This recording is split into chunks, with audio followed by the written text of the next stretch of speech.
Hello everyone. I guess this is old news by now, but you can actually use the Xbox One controller for your PC. I went to Best Buy and bought this for $60, which is pretty pricey, but it's a huge improvement over the Xbox 360 controller and I'm really enjoying it.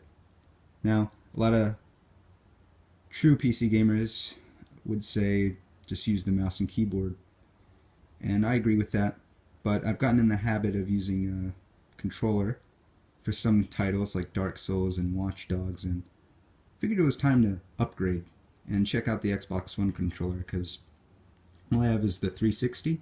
I don't own any of the new consoles, so just wanted to give it a try, and I really like it. It's a big improvement. Now, it is wireless for the Xbox One, but for the PC it's still wired. You need a micro USB cable, and that's probably one tip that I should give you, is you need to have a micro USB cable. It does not come with the controller in the box. Now, here's my previous 360 controller. Bought it from GameStop. It's wired. Worked pretty well. But now I just use it for my 360.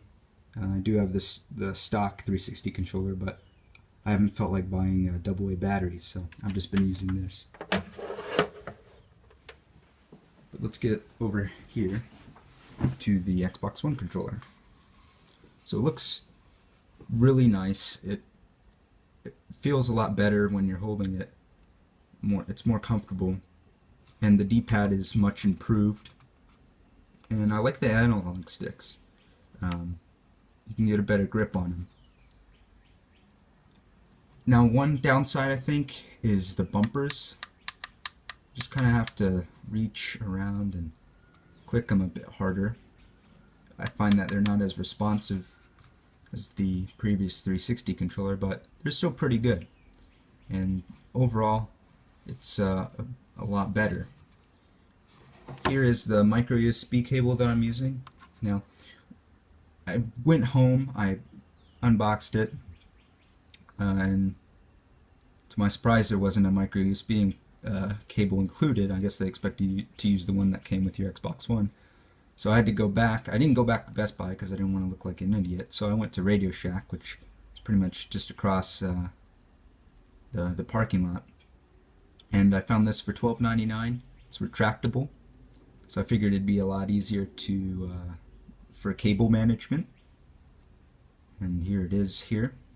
Pretty cool design. Now the retractability broke already, so that's kind of a shame. But I can just unplug it from here and put it in a bag, small bag that I have when I transport it.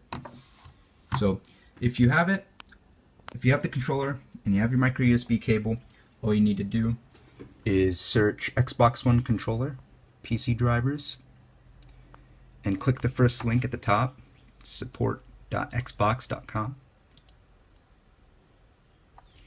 And there you go. You can have two links, one for 32-bit operating systems and one for 64-bit. I have 64-bit, so that's the one that I clicked, X64. Just go through the install process. It's pretty easy, and you're done. And it just tricks the computer into thinking it's a 360 controller. So it should work with all games that support the 360 controller, and it works really well. And it works with Windows 7, Windows 8, and Windows 8.1. Now it might work for Vista and XP. Not completely sure, but I have Windows 7 and it's working fine. So there you go. Hope you all enjoy your Xbox One controller on PC. Take care.